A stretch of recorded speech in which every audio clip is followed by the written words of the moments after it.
Si has pasado o estás pasando por un momento muy estresante de tu vida, sea por trabajo o por una situación personal y te gustaría reducir ese sufrimiento y estrés asociado, este es tu vídeo. Igual sientes cierta ansiedad constante, tu salud está empeorando o simplemente notas que tu salud mental no está siendo del todo buena y necesitas un break, pero no puedes porque esa fuente o esas fuentes de estrés en tu vida requieren de tu atención constante y tienes sí o sí que pasar por ello. El estrés en las mujeres es un tema delicado porque lo vivimos de manera muy intensa y emocional, quizá más que los hombres, y yo como mujer y como psicóloga he vivido y presenciado el estrés en mi propio cuerpo de primera mano hasta el punto de burnout en varias ocasiones y eso me ha hecho replantearme mucho mi rutina, mi forma de interpretar lo que sucede y en general mi filosofía. Así que hoy os traigo 6 consejos o estrategias prácticas y psicológicas que yo misma aplico en mi día a día para gestionar el estrés y coger un poquito de perspectiva para no perderte a ti misma y a tu salud mental durante este o futuros periodos estresantes de tu vida. Esas estrategias son una mezcla entre consejos e ideas de reflexión, pero todas diferentes a lo que se suele conocer que viene bien contra el estrés, como vete a dar un paseo al parque. Te animo a aplicarlas, pues son psicológicamente muy poderosas. La primera estrategia es darle un nombre o forma a tu estrés o ansiedad. ¿Por qué? Pues porque cuando lo haces, la mente, que funciona muy bien con asociaciones, crea separación entre tú y lo que estás pensando y sintiendo. Puedes ponerle un nombre humorístico de persona o personaje de ficción como Bob o Darth Vader, o ponerle un nombre como la voz de mi cabeza o la machacadora. Hace poco que alguien me dijo, no te subas al caballito de la ansiedad. Así que mi estrés se ha quedado como el caballito de la ansiedad. Y es útil para cuando estás en el día a día, te das cuenta de que estás sintiendo el estrés y te dices a ti misma en tu cabeza, ah, mira, aquí está de nuevo el caballito de la ansiedad. Hola, ¿qué tal estás? No quiero subirme hoy, gracias. Y sí, estoy hablando con mi estrés y mi ansiedad como si fuera una persona, pero antes de que me tomes por loca, te animo a probarlo porque ayuda a crear distancia, como te he dicho, y por tanto a reducir la influencia y el impacto que este estrés tiene sobre ti. También puedes usar una imagen u objeto para representarlo y mirarlo de vez en cuando, para recordarte que el estrés o ansiedad es algo que está aquí y ahora contigo, pero no eres tú. Por ejemplo, yo a veces me pongo un fondo de pantalla de bloqueo que me recuerde esto, como esta imagen de aquí, que representa la valentía para sentarme y estar presente con mi propia ansiedad, miedo y en general oscuridad con el fin de trascenderla. En definitiva, utilizar nombres, frases, imágenes, símbolos para representar el estrés, miedo o ansiedad que sientes es una estrategia muy poderosa. Pero no hace falta que me creas, pruébalo tú misma y mira a ver la diferencia con cómo te hace sentir. No pierdes nada por probarlo. La segunda estrategia consiste en comprometerte a enfocarte en hacer una sola cosa en vez de varias al mismo tiempo. Solemos pensar erróneamente que amortizar el tiempo haciendo varias cosas al mismo tiempo o cambiando constantemente entre varias tareas es sinónimo de productividad y eficiencia. Por ejemplo, comer mientras trabajas o estar cocinando mientras estás hablando por teléfono o ponerte a responder mensajes o emails en medio de una sesión en la que necesitas concentrarte. Y a ver, a veces emparejar ciertas tareas puede ser bueno en ocasiones puntuales, como caminar y escuchar un podcast, o cuando es necesario porque una va muy justa de tiempo en un momento dado. Pero cuando esto se vuelve un hábito excesivo y predominante en tu día a día, puede llegar a restarte más que sumarte. Porque, por un lado, esto disminuye por lo general la calidad de todo lo que haces. ¿Cuántos más errores es posible que cometas intentando llegar a todo al mismo tiempo? Recuerda, se te quema la comida mientras estabas mirando el móvil, no prestas atención a la naturaleza del paseo que te ayudaría a desestresarte porque estabas hablando por teléfono. Acabas comiendo más de la cuenta y sin enterarte porque estabas trabajando al mismo tiempo. Y además, esto lleva a estresarte sin que te des cuenta. Por eso, mi consejo es que tomes conciencia de esto y a partir de ahora decidas enfocarte mayoritariamente en una sola cosa a la vez.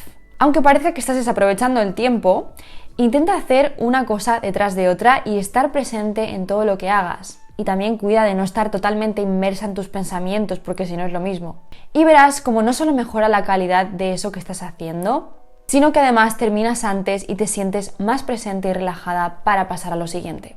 La tercera estrategia va de tener un journal para escribir y procesar lo que estás pensando y sintiendo en el día a día. Puedes utilizar desde una libreta física hasta las notas del móvil. Y es importante que no veas esto como una obligación, no te fuerces a hacerlo todos los días si no quieres, sino que simplemente crea un espacio al que puedas recurrir libremente, sobre todo en los momentos de mayor estrés y confusión. ¿Por qué funciona esto para reducir el estrés? Pues porque muchas veces el estrés viene de estar lidiando con muchísimos frentes de nuestra vida al mismo tiempo que nos cuestan procesar y se van acumulando y acumulando con cada día hasta llegar a quemarnos. Es como que eres una olla a presión cuya presión está aumentando, aumentando y necesitas descomprimir o bien vas a explotar. Así que escribir sobre aquello que está ocurriendo en tu vida te ayuda a procesar y descomprimir un poco esa presión. Y no te preocupes por escribir bonito o que tenga sentido. Sirve con escribir cualquier cosa. Por ejemplo, hoy estoy agobiada, o esto me ha molestado, o me pasa esto y no sé cómo solucionarlo. Está bien. A veces lo que escribas te ayudará a encontrar las palabras adecuadas para poner un poco de orden y darle sentido a tus pensamientos y emociones caóticas del momento. Y a veces escribir no te dará una solución, pero por lo menos te ayudará a expresar lo no expresado y lo que llevas acumulando dentro de ti, lo que te ayuda a procesar y gestionar mejor tus emociones. La cuarta estrategia consiste en reflexionar por un momento sobre cuáles son las fuentes de tu estrés y cuáles puedes controlar y cuáles no, y enfocarte en reducir las que puedes controlar. Los eventos y circunstancias de nuestra vida a veces conllevan inevitablemente cierto grado de estrés. No puedes evitar que una situación familiar o la ruptura con una pareja o una mayor carga en el trabajo te afecte hasta cierto punto. Es normal. Sin embargo, a menudo la manera en la que interpretamos eso que es inevitable puede hacer que sumemos más estrés del necesario. Por ejemplo, dos personas pueden tener la misma carga de trabajo y la misma capacidad para gestionarla, pero si una la interpreta como una amenaza, se pone una presión increíble sobre sí misma, pensando que tiene que aprovechar cada segundo del día sin descansar, y la otra no. Esta primera persona va a experimentar una cantidad de estrés superior a la segunda, a pesar de tener el mismo trabajo y el mismo tiempo disponible para hacerlo. Por eso, si quieres reducir tus niveles de estrés actual, pregúntate: ¿qué estoy haciendo yo que está sumándome más estrés al que ya existe en mi vida? ¿Y qué está bajo mi control cambiar? ¿Y me compensa cambiarlo? Por ejemplo, si eres una persona perfeccionista como yo, en momentos de mucho estrés tengo la tendencia a querer llegar a todo con la mayor calidad posible, y con el tiempo he aprendido la lección de soltar.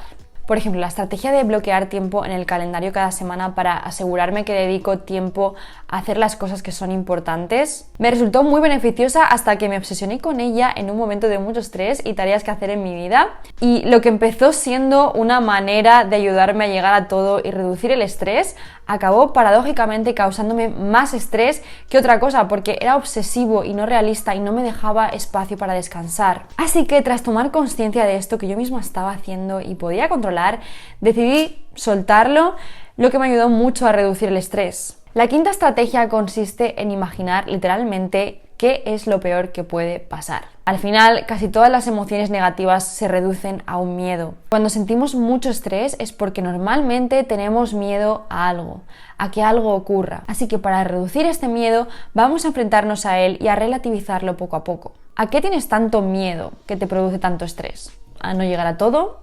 ¿A que lo que hagas salga mal? ¿A que te juzguen por algo? ¿Y qué pasaría si ocurriese? Imagínate qué sería lo peor y más probable que ocurriera. Y si no es tan malo, piensa razonablemente, ¿cuánto te vale la pena sostener toda esta presión por algo que no tiene tanta importancia? Por ejemplo, cuando me estresaba por escribir la tesis del máster, me di cuenta de que lo peor que podía pasar es que no fuera el trabajo del que más orgullosa estaría en mi vida, pero terminar, lo terminaría porque estaba a tiempo y aprobar estaba segura que iba a hacerlo. Por lo que mi estrés solo venía de querer hacer las cosas lo mejor posible. Ahora, ¿me compensaba la cantidad de tiempo que hubiera tenido que dedicarle para llegar a mis estándares ideales? Para nada. Tenía otras prioridades y mi salud mental era una de ellas. Tomar conciencia de esto, imaginarme este hipotético futuro y darme cuenta de que no era tan malo y que de hecho lo podía aceptar, me ayudó a reducir muchísimo la presión sobre mí misma.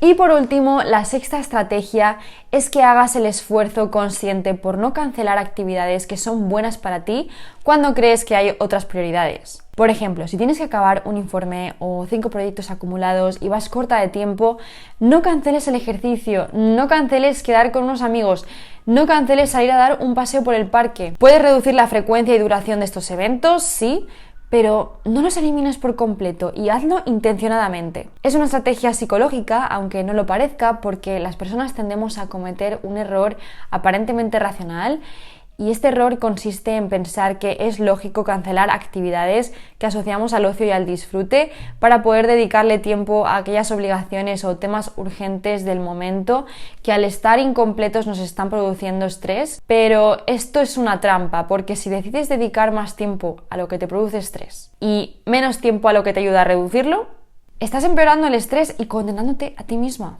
Esta trampa proviene de pensar que lo que te estresa es no tener tiempo y por tanto si consigues más tiempo eliminando actividades innecesarias vas a tener menos estrés. Pero es que es justo al revés. O quizás, vale, si consigues tener más tiempo para centrarte en lo urgente y priorizas el trabajo, ignorando completamente lo que te hace feliz porque parece que es una pérdida de tiempo. Y aunque estés menos estresada, vas a estar sí o sí más deprimida por los efectos positivos inconscientes que de normal tenían estas actividades para ti, pero has decidido cancelar. Así que sigue incluyendo a propósito, al mínimo, actividades que te hacen feliz o te vienen bien, y cuando aparezca la tentación a cancelar una actividad que sabes que te viene bien, no caigas en la trampa. Y bueno, hasta aquí llegan las estrategias de hoy. En definitiva, lo que hacen estas estrategias es empoderarte para entender que no somos siempre víctimas del entorno y podemos recuperar el control de lo que sentimos, incluido el estrés, tomando conciencia de aquellas cosas que estamos haciendo y nos están provocando cierta proporción de estrés innecesario. Me encantaría leer en los comentarios cuál de estas 6 estrategias psicológicas no comunes para reducir el estrés es la que más te ha gustado, o si ya estabas implementando alguna de ellas en tu vida y cómo te ha funcionado. Un abrazo fuerte y nos vemos en el siguiente vídeo.